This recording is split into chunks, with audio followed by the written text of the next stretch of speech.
When a few individuals who think Canada should be the 51st state start talking about the enemy within, and that should be a wake-up call that, as far as democracy is concerned, we're all in this together. Because annexationist definition of within includes Canada.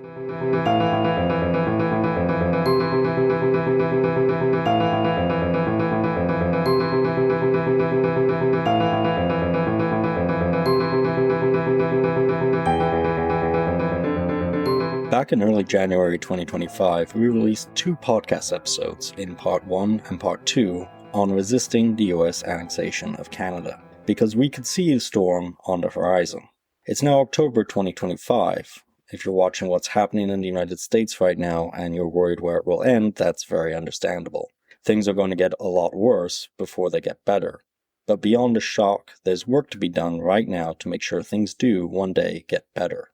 Welcome to a special episode of the Environment in Canada podcast, part of a new sub-series we will be running on some Saturdays. We're calling this new sub-series Sovereignty Saturdays, and the common theme to these episodes will be a focus on countering attempts by the US government to annex Canada.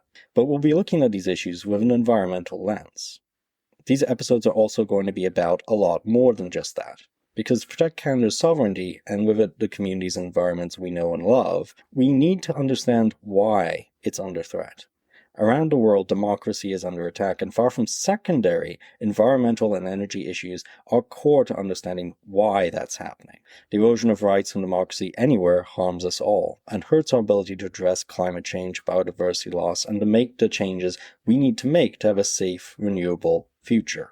Wealthy polluters have identified their main obstacle to continuing to profit from pollution, and that obstacle is democracy. In this many versus the money moment, we need to come together to say loudly and clearly that we won't let them take democracy away from us. More to the point, we need new visions for stronger democratic systems that can help us defend what we love. I'm your host, Connor Curtis, Head of Communications at Sierra Club Canada. Today's episode is going to be directly a follow-up on those first 2 episodes to talk about what's happening in the US, what it means for Canada, and most importantly, how you, as a member of the environmental movement, or just as a concerned citizen, can take action. So what has changed since January 2025? Let's first talk about the good. Canadians came together and have given the US administration a resounding no when it comes to becoming the 51st state. We've done this consistently over and over again for several months now. And it has worked. We objectively are not a state. We're not in negotiations to become a state. And even if we disagree on the road of how to get there, for the most part, we are trying to do everything we can to reduce our reliance on the US and find new partners. These are all good things. These are all victories.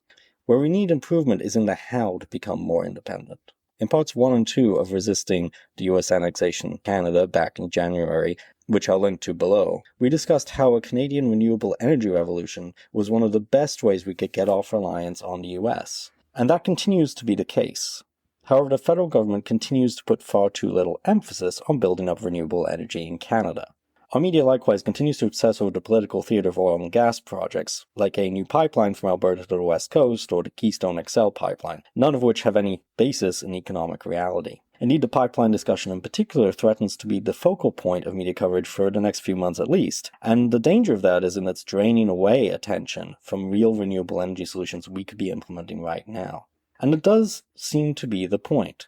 No one in the private sector thinks a pipeline is realistic enough to want to back it. But the discussion of a pipeline creates cover for oil and gas corporations that want to make as much profit in the short term as possible, and have that profit subsidized as much as possible by public money.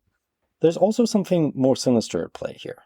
As we talked about in parts 1 and 2, there are deep, ongoing connections between large oil and gas corporations and the US administration. These corporations know that their business model is dying as renewables replace oil and gas globally, with oil and gas demand expected to peak and then start to decline this decade. For the oil and gas industry as a whole, the name of the game is division. So as much division as possible to block and delay any renewable energy development, and to keep up the false image that oil and gas are going to be staying around long term as our main energy source. These corporations either don't care if sowing division happens to undercut Canadian sovereignty, or even more likely, see an advantage in Canada becoming part of the United States, because domination from an oil and gas friendly US government would put us in a much more subdued position in being able to develop renewables. And we have to understand there is an inherent conflict between the interests of Canadians, having a safe environmental future, having renewable energy to build up, and the interests of oil and gas corporations. Canadians as a whole and an increasing number of Albertans favour clean energy action. Fewer than 1 in 5 Canadians want their tax dollars going to largely foreign-owned companies to build more LNG projects, and 72% of Albertans wish to maintain or increase federal climate action and action to transition the country to clean energy. In March of 2025, polling showed 65% of Canadians want renewables instead of oil and gas development, and polling in June confirmed 67% now prefer renewables and clean energy generally to oil and gas development. It's actually 77% in British Columbia. And therein lies the conflict. As the Centre for American Progress stated in late 2023, as citizens around the world increasingly favor serious policy action to fight climate change, the fossil fuel industry is undermining democratic principles to stem the tide of climate action, spreading misinformation and obstructing elected governments' climate efforts, promoting anti-democratic movements, and even undermining democratic rights. The Centre identified 3 tactics used by oil and gas interests. Tactic 1. Pollute democratic society's information ecosystems with deception and false climate solutions. Tactic 2. Manipulate democratic systems to defeat climate action and serve industry interests. Tactic 3. Directly undermine democratic functions and freedoms. That's just what they're doing in Canada.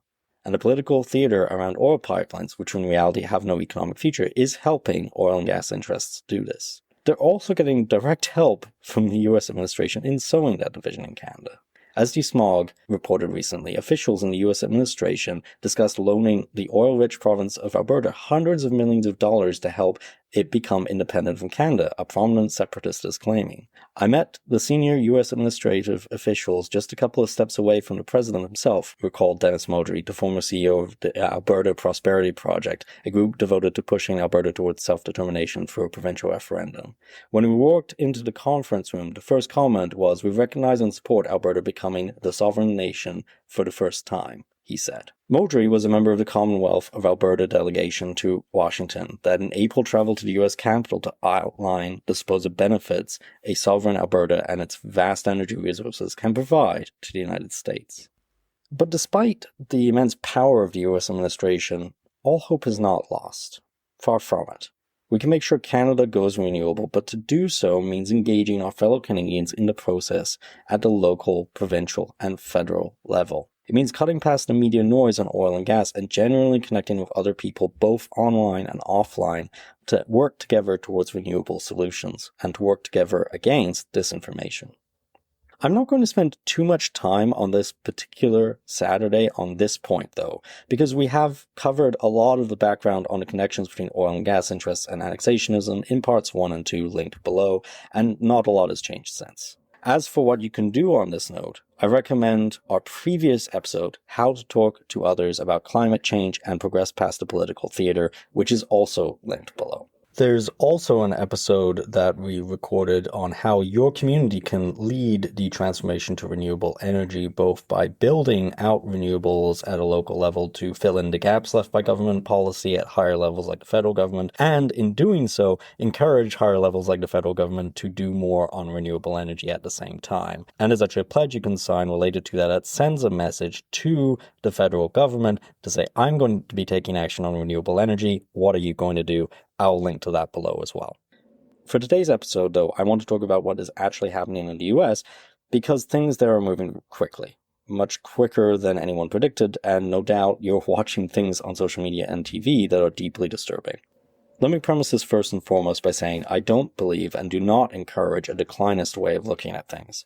By declinism, I mean the viewpoint that what we are seeing in terms of attacks on democracy in the US and elsewhere is inevitable or cannot be stopped. These attacks on democracy can be stopped. In fact, far from giving in to declinism, I'm going to stress that we need to be standing up for democracy ardently right now. In our part 2, we discussed how US attempts to annex Canada in whole or in part were at the time taking the form of economic and communications pressure, and that the threat of military invasion was, if it ever existed, further off.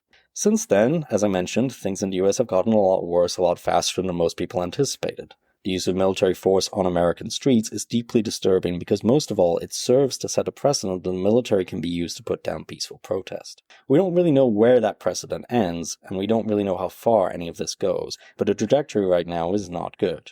which is why it's so important to call it out now, not later, to stand up to it now, not after it's being considered normalized. No matter our other differences, we can all value the basic principles of democracy. Indeed, that's a core part of our work on energy here at Sierra Club Canada, Renewable Energy Democracy. When a few individuals who think Canada should be the 51st state start talking about the enemy within, and that should be a wake-up call that, as far as democracy is concerned, we're all in this together. Because annexationist definition of within includes Canada. We need to work together across borders to make sure all our democratic rights, including the right to a healthy environment, the right to peaceful protest, and our sovereignty are respected. We'll be talking more about this in the future, but for now I want to leave you with some action items you can take to do that. Because no matter what the future may hold, standing up right now for each other is the most strategic thing we can do. So here are a few things to be aware of and that you can do for now. Reach out to friends and contacts in the US who are concerned about democracy and ask how to help. If 51st Status can try to find allies in Canada here, as the Smogger was reporting, then let's respond in kind. Appeasement, even if leading to short-term gains, ultimately leads to long-term losses. As a neighbor, we're in a unique position to help those facing persecution south of the border. Set up networks and redundancies for communication. Social media is still a very useful tool, but a lot of social media companies are based in the US or are owned by billionaires with ties to the current US administration. Continue to post, most of all continue to network, and bring new people into the fold, but it's good to have backup channels. The US Sierra Club, our sister organization, is taking part in more No Kings protests on October 18th. You can follow them and others taking part on social media. Continue to resist the exportation of authoritarianism and 51st statism to Canada. We've covered instances of authoritarian measures seep into Nova Scotia, which unfortunately seems to be continuing as APN's recent coverage of a new Nova Scotia law to remove Mi'kmaq land protectors makes clear. And there's also the issue of 51st statism seeping into Alberta, as we've discussed above. And that's just a couple of examples. These issues exist throughout the country. It's important to reach out to contacts, particularly in oil and gas reliant regions of Canada, and share the real energy news, and stay connected with them. You also need to keep hope in your heart. We're actually collecting stories of hope right now to help inspire others, and if you want to find out more, I do suggest subscribing to our email list. We'll be putting out updates like this, and we'll have new episodes of the podcast coming out every week. And stay tuned. We'll be having more episodes specifically dedicated to these topics in coming weeks, with more action items. Supporting peaceful resistance to democratic erosion is one of the most important things we can do, but we need to be proactive about doing that, and we need to understand that we are all in this together.